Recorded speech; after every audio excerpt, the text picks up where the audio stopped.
have to stay afloat. Halo semuanya, selamat datang lagi di channel YouTube aku Berkadi, dan dalam video kali ini aku bakal bahas sebuah HP flagship di tahun 2017 yaitu Huawei Mate 10 Pro. Nah, kenapa sih aku membuat video ini? Karena beberapa waktu lalu ada subscriber yang minta request atau minta bikinin video tentang HP flagship yang bisa dikatakan jadul tapi masih worth it dipakai di tahun 2020. Kebetulan juga kemarin HP ini masuk dan ini merupakan HP yang udah dipesan oleh customer ya, daripada aku langsung kasih. Mending aku bikinin video dulu, sekalian aku mau kasih informasi untuk kalian, khususnya untuk kalian yang mungkin berminat membeli HP second flagship tapi yang masih worth it dipakai di tahun 2020. Nah, mungkin untuk kalian yang berminat membeli HP second atau HP merek apapun ya yang susah dicari di tahun 2020, kalian juga bisa langsung DM di Instagram aku atau bisa langsung PO di Tokopedia ya. Nanti akan aku kasih linknya di kolom deskripsi. Oke, sekarang kita masuk ke pembahasan inti dari HP ini. Kenapa sih Huawei Mate 10 Pro ini masih worth it dipakai di tahun 2020? Sebelum itu aku mau kasih informasi bahwa Huawei Mate 10 Pro ini harganya udah sangat terjangkau. Di tahun 2017 untuk awal rilisnya ya dibanderol dengan harga 12 jutaan barunya ya segitu, tapi untuk tahun 2020 ini harganya udah super anjlok di harga sekitar 3 jutaan rupiah. Pastinya harga second ya, karena nggak ada harga barunya. Jadi untuk harga segitu apa aja sih yang kalian dapetin, khususnya yang bisa bersaing dengan HP-HP lainnya dengan harga yang sama, bahkan lebih unggul dibanding dengan HP dengan harga yang sama. Yang pertama yaitu dari segi kameranya. Kamera HP ini tuh aku bisa katakan untuk tahun 2017 itu bagus banget. Kita tahu bahwa Huawei di tahun 2017 ke belakang itu merupakan salah satu HP yang memiliki kualitas kamera yang terbaik. Bahkan gap antara Huawei dan juga brand-brand lainnya itu lumayan kerasa ya. Berbeda dengan tahun 2020 ini, semua merek HP udah saling bersaing dan berkompetisi. Jadi gap antara beberapa brand dari kualitas kameranya itu tidak terlalu kerasa. Tapi untuk di tahun 2017 lalu, Huawei Mate 10 Pro ini dia merupakan HP dengan kualitas kamera terbaik yang ada saat itu. Dia menggunakan dua modul lensa, yaitu dari Leica ya, yang kita tahu merupakan perusahaan kamera yang sudah malang melintang di dunia fotografi dan kamera. Dia menggunakan lensa sebesar 12 megapiksel. Ini adalah lensa utamanya, dilengkapi dengan bukaan f1.6 dan juga dilengkapi dengan OIS. Jadi bukan hanya AIS tapi dilengkapi dengan OIS, dan juga dilengkapi dengan fitur laser autofocus. Ada juga fitur HDR, panoramik, dan di sini juga ada dual flashlight. Untuk lensa keduanya ini lensa khusus ya. Ini adalah lensa black and white dengan bukaan 1,6 juga, dan ini merupakan lensa wide. Itu di atas kertas dari spesifikasi kameranya.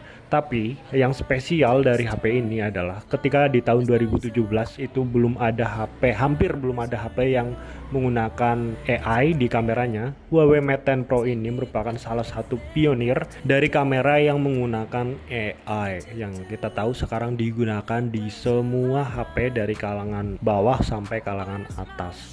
Jadi dari segi kameranya aku bisa katakan ini bagus banget, jernih banget. Untuk tahun 2020 pun ini masih sangat bagus dipakai. Nanti akan aku kasih aja ya contohnya.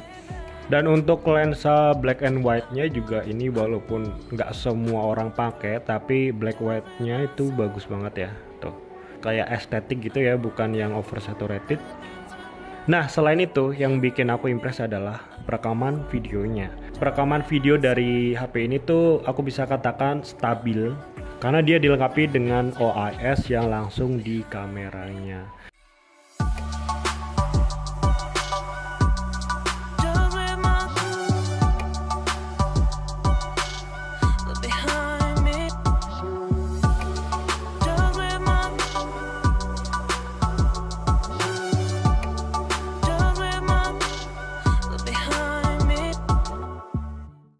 Oke, ini adalah perekaman video belakang dari Huawei Mate 10 Pro. Dari segi mikrofonnya juga dari Huawei Mate 10 Pro. Ini untuk kualitas stabilisasinya, ini aku jalan ya. Dari segi autofocusnya juga cepet. Dan kalian bisa nilai sendiri dan komen di kolom komentar tentang kualitas dari video kamera belakang dan juga audionya. Nah, kemudian ini dari perekaman kamera depan, dan surprise ini sudah menggunakan fitur stabilisasi ya, jadi lebih stabil rekaman videonya. Ya, aku coba buat jalan juga bagus, dari segi detailnya standar, tapi untuk tahun 2017 ya aku bisa katakan ini lumayan bagus ya untuk kamera depannya.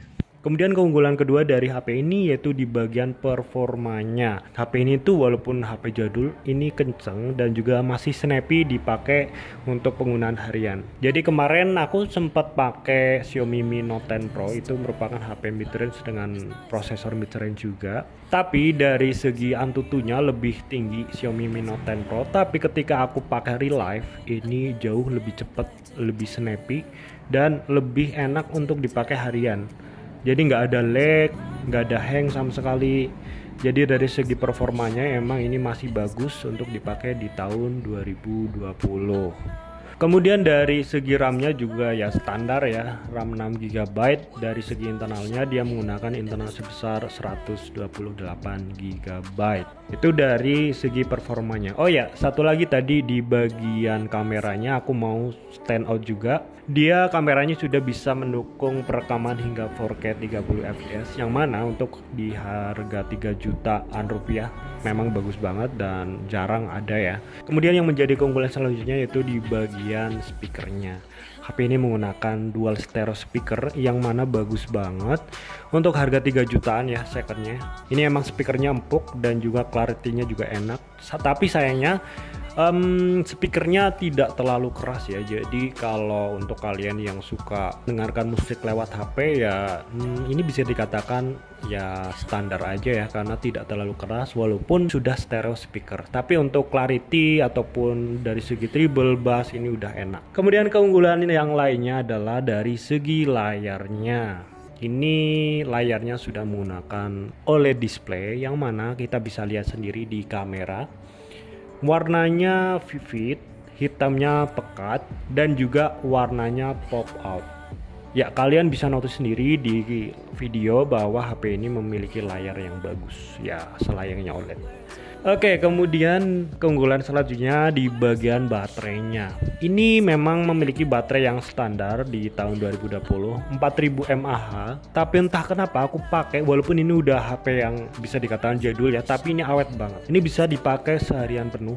Nggak tahu kenapa ya, mungkin karena HP ini emang masih menggunakan layar 6 inci ya, ini tidak terlalu gede di tahun 2020, dan sudah menggunakan EMUI yang digabungkan dengan Kirin. Itu merupakan antara gabungan baterai efisiensi dan juga dari segi UI-nya. Tapi yang pasti ini HP-nya baterainya awet dan bisa dipakai untuk seharian. Oke, mungkin itu ya pembahasan singkat dari Huawei Mate 10 Pro. Ini adalah beberapa fitur dan juga keunggulan yang dimiliki oleh HP ini yang masih worth it dipakai di tahun 2020. Untuk kalian yang mempunyai pertanyaan, kalian bisa langsung aja drop di kolom komentar, atau kalian yang pengen pesen HP, kalian juga bisa langsung klik link di kolom deskripsi. Oke, terima kasih buat kalian yang udah nonton. Kita bakal jumpa lagi di dalam video selanjutnya. Oke, bye-bye.